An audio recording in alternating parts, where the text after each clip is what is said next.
नमस्कार. श्री स्वामी समर्थ सर्वांना. श्लोक दादूस चॅनलमध्ये तुम्हा सगळ्यांचे खूप खूप स्वागत आहे. स्वामी तुम्हा सगळ्यांना कायम सुखी ठेवो ही स्वामीचरणी प्रार्थना करते आणि आजच्या व्हिडिओला सुरुवात करते. तर आजचा व्हिडिओ असा आहे की आता उद्या आहे लक्ष्मीपूजन. मग लक्ष्मीपूजनच्या दिवशी आपण बऱ्याच वस्तू काय होतो की आपल्याकडे ज्या वस्तू नसतील त्या आपण इतरांकडून आणतो किंवा इतरांना त्या म्हणजे काही वस्तू लागत असतील तर त्या वस्तू आपण इतरांना देतो. ह्या गोष्टी ज्या आहेत तर त्या लक्ष्मीपूजनच्या दिवशी म्हणजेच की दिवाळीच्या दिवशी इतरांना अशा काही वस्तू असतात ज्या दिल्यामुळे आपल्या घरात पैसा कधीच येत नाही किंवा घरातून लक्ष्मी काढता पाय घेते. दिवाळीचा दिवस म्हणजेच लक्ष्मीपूजन म्हणजेच की आजच्या दिवशी लक्ष्मी माता आपल्या घरी येते. त्यामुळे मग आपण लक्ष्मी मातेचं स्वागत करण्यासाठी बरीच तयारी करतो. तर मग ज्या अशा कोणत्या वस्तू आहेत त्या इतरांना दिल्यामुळे आपल्या घरात पैसा येत नाही किंवा लक्ष्मी टिकून राहत नाही ते आजच्या व्हिडिओमध्ये बघणार आहोत. तर व्हिडिओ शेवटपर्यंत नक्की बघा. व्हिडिओ जर आवडला तर व्हिडिओला लाईक करा. आता दिवाळीला लक्ष्मीच्या आगमनाने स्वागतासाठी आपण खूप अगोदरपासूनच तयारी करतो. म्हणजेच की घराची साफसफाई वगैरे ह्या ज्या गोष्टी आहेत किंवा घरात ज्या न लागणाऱ्या वस्तू आहेत ते घराबाहेर फेकतो. का तर माता लक्ष्मी आपल्या घरावरती प्रसन्न होऊन आपल्या घरात साफसफाई बघून स्वच्छता बघून आपल्या घरात स्थिर राहावी म्हणून मग आपण साफसफाई वगैरे करतो. आणि मग लक्ष्मीपूजनच्या दिवशीच म्हणजेच की अमावस्या असते त्या दिवशी आपण लक्ष्मीपूजन करतो आणि त्या दिवशी आपण देवी लक्ष्मी आणि गणपतीची पूजा केली जाते. तर या दिवशी आपण संध्याकाळी पूजा केल्यानंतर आणि त्याआधी अशा कोणकोणत्या वस्तू आहेत ज्या त्या दिवशी दिल्या नाही पाहिजेत. तर मग सगळ्यात पहिली गोष्ट म्हणजे दूध आणि दही. आता दूध आणि दही यांच्यापासून जर एखादा पदार्थ आपण बनवला असेल तर या दिवशी म्हणजेच लक्ष्मीपूजनच्या दिवशी इतरांना म्हणजेच की देऊ नका. तुमच्या घराजवळ कोण राहत असतील किंवा आजूबाजूला असतील त्यांना मग ह्या वस्तू देऊ नयेत. तर काय होतं की ह्या वस्तू दिल्यामुळं काय होतं की घरातील आपल्याला मिळणारे लाभ म्हणा किंवा घराची समृद्धी आपल्या निघून जाते. त्यामुळे मग दिवाळीनंतर सायंकाळी दुधाचे दान करू नये. म्हणजेच की दिवाळीच्या नंतर पण आपण दुधाचे दान करू नये अशी मान्यता आहे. त्यामुळं मग आजच्या दिवशी दूध आणि दही हे मग इतरांना देऊ नये. आणि त्यानंतर दुसरी गोष्ट म्हणजे की मीठ.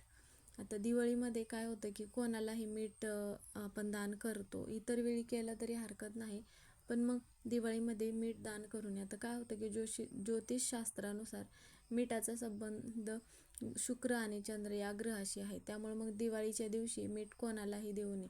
यामुळे शुक्र ग्रह आपल्यासाठी वाईट होतो. त्यामुळे मग जर तुम्ही एखाद्याला जर मीठ दिलात किंवा एखाद्याला मीठ लागत असेल तर पाहिजे म्हणून दिलं तर मग काय होतं की आपला शुक्र ग्रह आपल्यासाठी वाईट होतो. त्यामुळं मग मीठ हे इतरांना मग देऊ नये.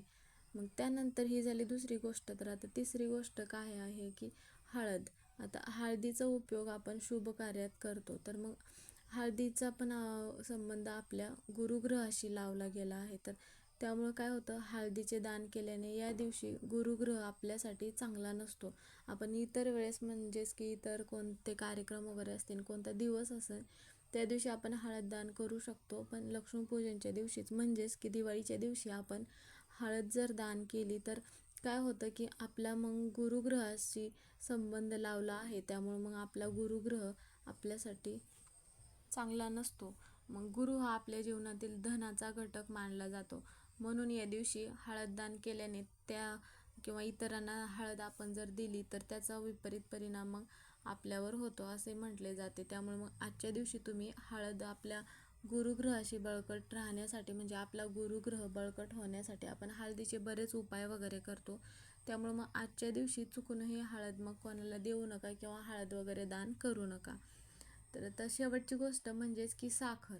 तर दिवाळीच्या दिवशी आपण संध्याकाळी कोणालाही साखर देऊ नये. तर मग साखर या दिवशी जर दिल्याने काय होतं साखर जर आपण दान केली तर माता लक्ष्मी आपल्या घरात चिरस्थायी होत नाही. मग ती आपल्या घरातून निघून जाते. म्हणजे आपण आजच्या दिवशी माता लक्ष्मीला प्रसन्न करण्यासाठी बरेच उपाय वगैरे करतो. माता लक्ष्मीच्या स्वागताची आपण तयार करतो. माता लक्ष्मी आपल्या घरात टिकून राहावी म्हणून उपाय करतो. आणि मग आपण जर एखाद्याला साखर दिली त्या दिवशी तर मग काय होतं की आपल्या घरात माता लक्ष्मी कायमची टिकून राहत नाही. मग ती निघून जाते. तर मग आपल्या घरावर माता लक्ष्मीची कृपा मग कधीच राहत नाही. तर खरं तर म्हणजेच की साखर ऊसापासून बनवली जाते. ऊस देवी लक्ष्मीला प्रिय आहे आणि त्यामुळे या दिवशी साखरेचे दान करू नये. साखर दान केल्यामुळे काय होतं की मग माता लक्ष्मीला जी वस्तू सगळ्यात जास्त प्रिय आहे ती जर आपण वस्तू दान केली तर मग माता लक्ष्मी आपल्यावरती नाराज होते आणि मग ह्या ज्या गोष्टी आहेत त्या वाईट परिणाम होते आपल्यावरती आणि मग कधीच मग माता लक्ष्मी आपल्या घरातून मग काढता पाय घेते. तर मग ह्या ज्या वस्तू आहेत तर ह्या वस्तू लक्ष्मीपूजनच्या दिवशीच म्हणजेच की दिवाळीच्या दिवशी चुकूनही इतरांना ह्या वस्तू देऊ नका. यामुळे मग काय होईल की आपल्या घरावरती आर्थिक टंचाई निर्माण होईल आणि घरातून माता लक्ष्मी निघून जाते. तर मग ह्या ज्या वस्तू न दिल्यामुळे मग काय होतं की आपण माता लक्ष्मीच्या स्वागतासाठी बरेच उपाय करतो. म्हणजेच की काय करतो की आंब्यांच्या पानांचं तोरण लावतात. तर आंब्यांच्या पानांचं तोरण माता लक्ष्मीला सगळ्यात प्रिय आहे. मग ह्या दिवशी काय होतं बऱ्याच ठिकाणी अगोदरच घरात मग कवड्यांचं तोरण आणलं असतं. पिवळ्या रंगाच्या कवड्या असो कोणत्याही कवड्या माता लक्ष्मीला सगळ्यात प्रिय असतात. त्यामुळे मग तुम्ही कवड्याचं तोरण लावलात तरी हरकत नाही. पण लक्ष्मीपूजनच्या दिवशी माता लक्ष्मीला प्रसन्न करण्यासाठी मग आंब्यांच्या पानांचं तोरण आवर्जून लावायचं आहे. तर मग तोरण लावत असताना काय करायचं आहे, आपण जी आंब्यांची पानं आणली आहेत ती पानं अगोदर स्वच्छ धुवून घ्यायची आहेत आणि 11च आंब्यांच्या पानांचं तोरण लावायचं आहे.